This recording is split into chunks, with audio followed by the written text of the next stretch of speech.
Bonjour à tous et à toutes et bienvenue sur 31 Médias. Avez-vous déjà vécu une relation amoureuse et senti que quelque chose n'allait pas? Comme si, quels que soient vos efforts, les choses ne semblaient pas fonctionner comme vous le souhaitiez. Eh bien, c'est parce que Dieu avait un plan différent pour vous. Et parfois, il utilise toutes sortes de moyens pour vous faire savoir que vous avez fait le mauvais choix, même si vous ne voulez pas écouter. Si donc vous êtes en train de vous demander si votre relation actuelle est faite pour durer, regardez cette vidéo jusqu'à la fin pour le savoir. Mais avant cela, n'hésitez pas à donner un pouce « j'aime » à la vidéo et à vous abonner à notre chaîne si vous ne l'avez pas encore fait. Sans plus attendre, allons-y. Voici donc 7 moyens, non exhaustifs, par lesquels Dieu vous dira de ne pas être en couple avec une personne. Premièrement, un manque de paix intérieure. Si vous ressentez un sentiment de malaise dans votre esprit ou un trouble dans votre esprit, un sentiment permanent d'inconfort dans une relation, c'est peut-être le signe que Dieu ne vous conduit pas dans cette direction. Lorsque Dieu approuve quelqu'un, l'une de ses principales façons de vous le confirmer est de vous donner une paix intérieure, un calme et une tranquillité dans votre esprit. Vous et l'autre personne ressentirez un sentiment de calme dans votre esprit. C'est le signe primordial que Dieu est dans cette relation et qu'il a tout sous son contrôle. Mais s'il y a un sentiment sous-jacent d'agitation, à chaque fois que vous essayez d'aller de l'avant, à chaque fois que vous pensez à l'autre personne, il se peut que Dieu vous dise de revenir en arrière. Dieu vous demande peut-être de réévaluer votre démarche. Cela ne signifie pas que Dieu n'aime pas l'autre personne. Non, Dieu est peut-être simplement en train de vous protéger de ce que vous ne pouvez pas voir. La Bible a beaucoup à dire sur la paix. Dans Philippiens chapitre 4 versets 6 à 7, il est écrit « Ne vous inquiétez de rien, mais en toute chose, faites connaître vos besoins à Dieu par des prières et des supplications, avec des actions de grâce. Et la paix de Dieu, qui surpasse toute intelligence, gardera vos cœurs et vos pensées en Jésus-Christ. » Notez bien cela. Et la paix de Dieu gardera vos cœurs et vos pensées. La paix de Dieu est donc primordiale, quel que soit votre degré de spiritualité. Il est important de vérifier et de prêter attention à cette paix. Même si l'autre personne veut vous obliger à aller de l'avant, il est important de ne pas le faire si Dieu ne vous y a pas incité. Le diable est menteur et trompeur. Il peut vous manipuler dans une relation qui semble être la volonté de Dieu, alors que ce n'est manifestement pas le cas. Il peut faire en sorte que tout ressemble à la volonté de Dieu.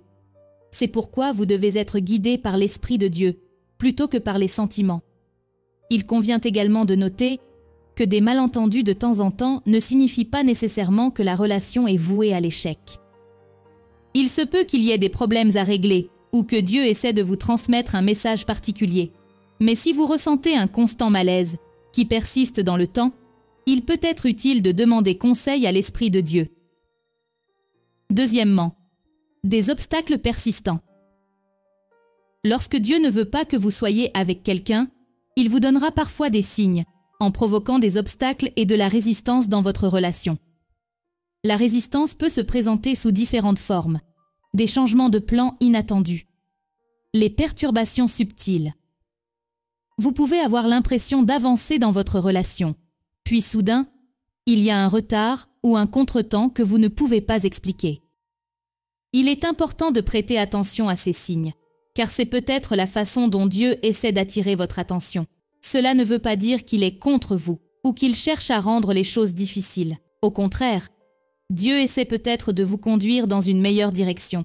Dans la plupart des cas, il peut être tentant d'essayer de vaincre la résistance et de faire en sorte que les choses se passent selon vos propres conditions. Mais dans tous les cas, il est préférable d'écouter ce que Dieu dit et de suivre sa direction. Cela peut signifier prendre du recul et réévaluer la situation ou s'ouvrir à la possibilité que Dieu ait quelque chose de différent pour vous. Il ne faut pas confondre ces obstacles avec les attaques du diable, car elles sont totalement différentes. Les obstacles qui viennent du diable ont pour but de semer la confusion, de retarder les choses et de vous faire perdre la foi en Dieu. Alors que celle qui vient de Dieu qui vous aime a pour but de vous protéger, et de vous donner le temps de réfléchir. Si vous sentez que Dieu vous demande de faire une pause, n'essayez jamais de forcer le passage ou d'accélérer les choses. Il vaut mieux être lent et sûr que rapide et tombé. Si Jésus-Christ vous empêche de vous engager avec quelqu'un, vous devez l'accepter et lui rendre grâce, car Dieu vous aime plus que tout. Troisièmement, les signaux d'alarme. Si vous remarquez des signaux d'alarme dans la relation amoureuse, comme par exemple un manque de respect, des abus ou d'autres formes de comportements malsains, c'est peut-être le signe que Dieu ne vous conduit pas à poursuivre une relation avec cette personne. Car vous devez être en vie pour jouir d'une relation amoureuse. Dans Éphésiens chapitre 5, verset 25, il est dit « Marie, aimez vos femmes, comme le Christ a aimé l'Église, et s'est livré lui-même pour elle. Si la personne ne vous traite pas avec amour, respect et attention, c'est peut-être un signe que Dieu ne vous conduit pas à poursuivre une relation avec cette personne. » La vérité est que, la plupart du temps, nous avons tendance à faire confiance à nos capacités, plutôt que de faire confiance aux capacités de Dieu.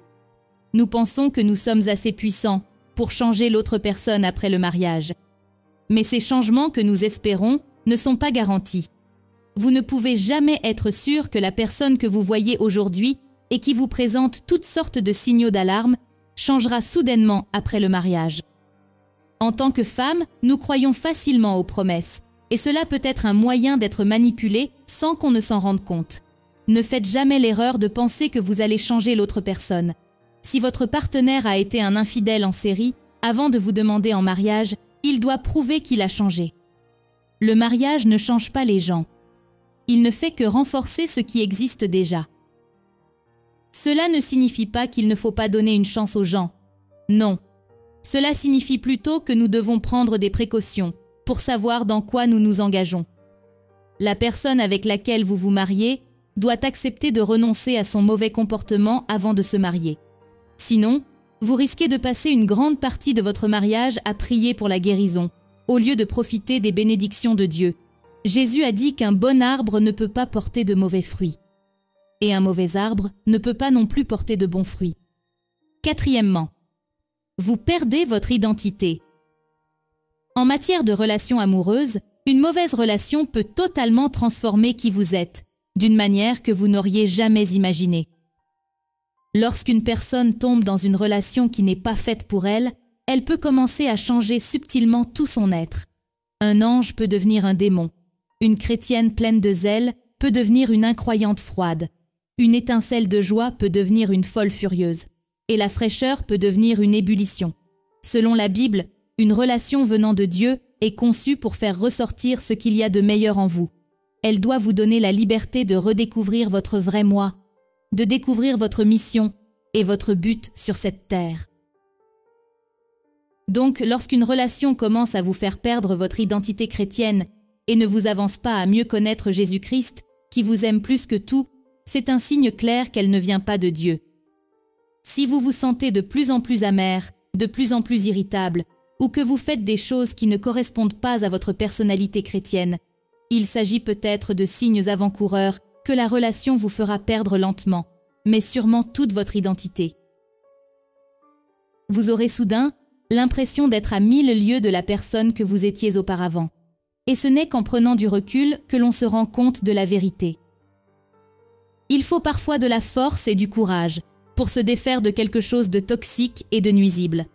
Mais ne vous inquiétez pas, Dieu ne vous privera jamais de quelque chose qui est vraiment bon pour vous.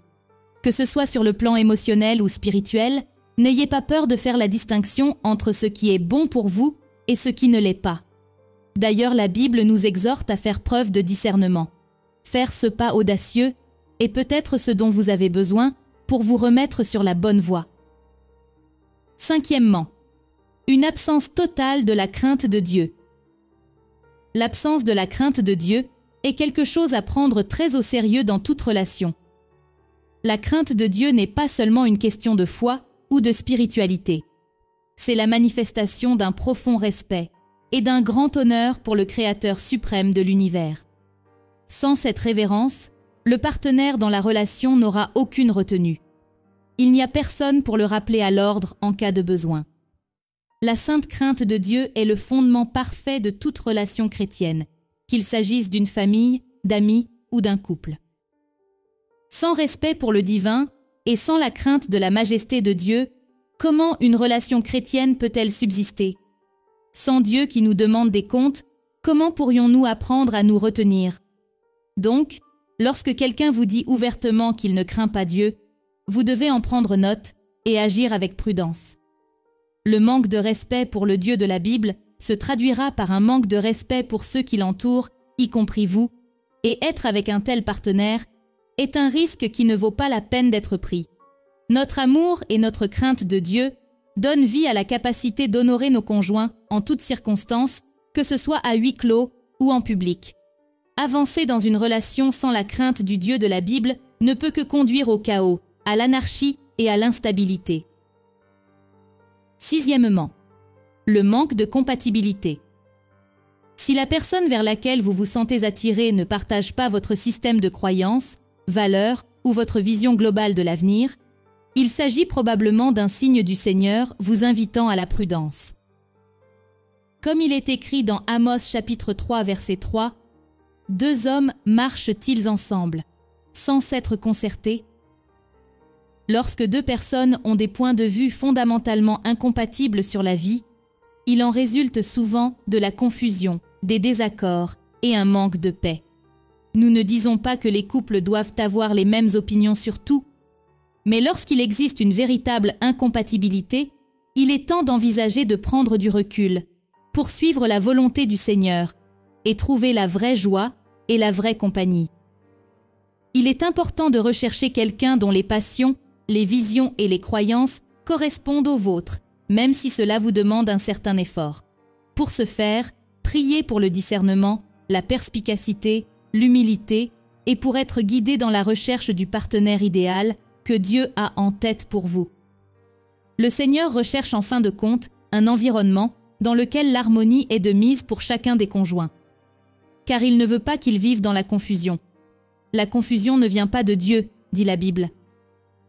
Septièmement, Dieu vous avertit par des rêves et des visions. Dieu peut, de bien des manières, vous avertir directement de ne pas vous engager dans une relation s'il voit qu'elle pourrait potentiellement vous nuire. Il y a plein d'exemples dans la Bible où Dieu a utilisé les rêves et les visions pour avertir. Donc par ce moyen, Dieu peut potentiellement intervenir dans une relation qui n'a pas d'avenir prometteur, et s'il y voit un risque de préjudice. Il est important de noter que même si Dieu peut nous dire de ne pas poursuivre une relation, dans son infinie miséricorde, il n'en reste pas moins qu'il est toujours prêt à nous aider. Mais malgré tous ces signes, Dieu donne à chaque homme et à chaque femme un choix sous la forme du libre arbitre. Il nous laisse toujours prendre nos propres décisions. Il ne nous forcera jamais à faire quelque chose que nous ne voulons pas faire. Il ne vous arrêtera pas si vous avez décidé de faire ce que vous voulez. Cependant, sa sagesse demeure avec nous si nous choisissons de suivre ses instructions et de tenir compte de ses conseils, bien que nous soyons en fin de compte responsables des choix que nous faisons.